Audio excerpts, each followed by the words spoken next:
Aquest recorregut per palaus, esglésies i monestirs ens parla de l'esplendor viscut a la comarca segles enrere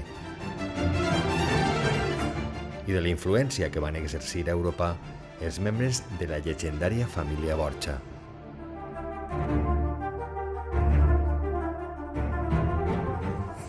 Originària d'esta terra que va donar al món sants i papes.